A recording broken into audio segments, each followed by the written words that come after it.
All right, we are working on Dmr G number 2. You are typing your last name and your first name.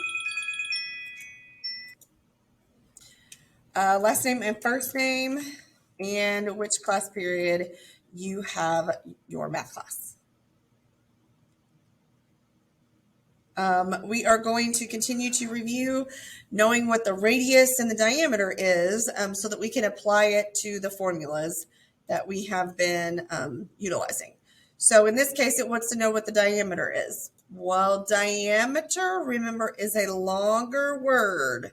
So it goes all the way across. So that means in this case, it needs another 7.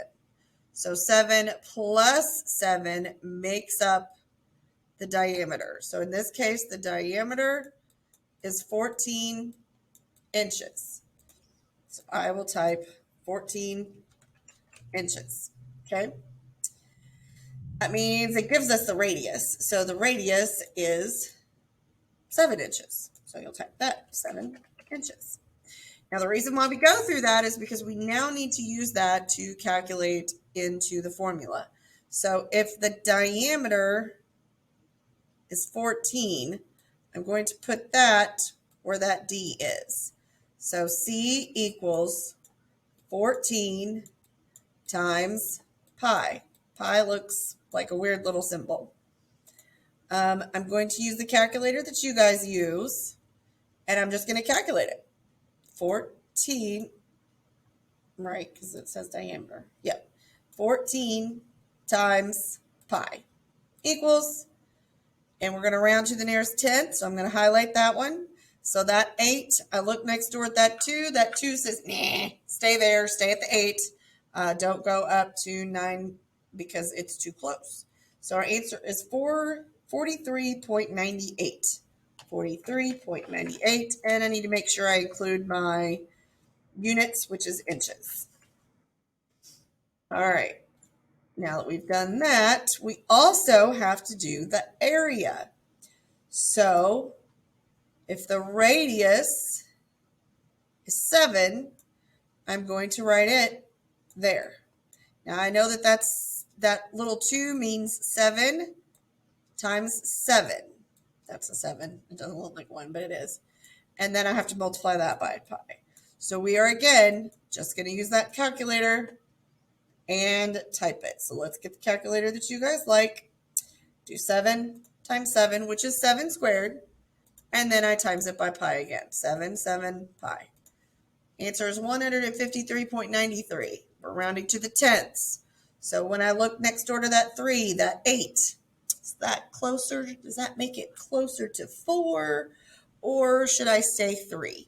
Well, that 8 means I'm really close to 4.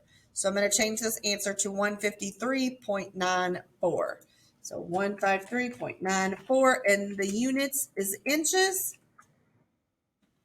Technically, I should be putting squared. I didn't.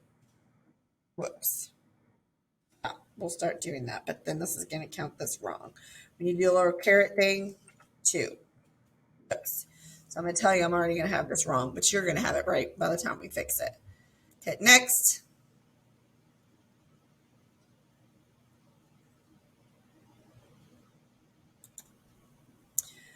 Okay, now we need to find the volume of a cylinder. And again, we have a formula to do so. We're looking for radius. So since my diameter is h, my radius has to be half of that. So only halfway across. So the radius equals 4. So I'm just going to take this 4. I'm going to substitute it in here. And it's going to see R, or 4 times 4, because that's what that little 2 means. That's what that exponent means. 4 times 4 times pi. And then my height, it tells me, is 6. So I'm going to plug that in as well, times 6.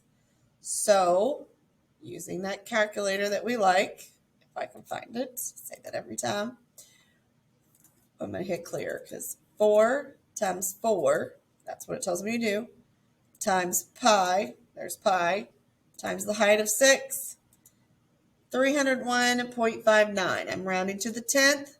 So if I look next door at this 2, that 2 says, nope, stay. I'm not that close to the next number. So my answer is 301.59. 301. Oh, did the wrong thing. 301.59. I'm having a hard time here. Hold on. So I just discovered I was doing, what else is new? I was doing the next one. So we're going to ignore those words. Hopefully you followed this far. And we're going to have to substitute in again. So this 7 is my radius. It goes right there.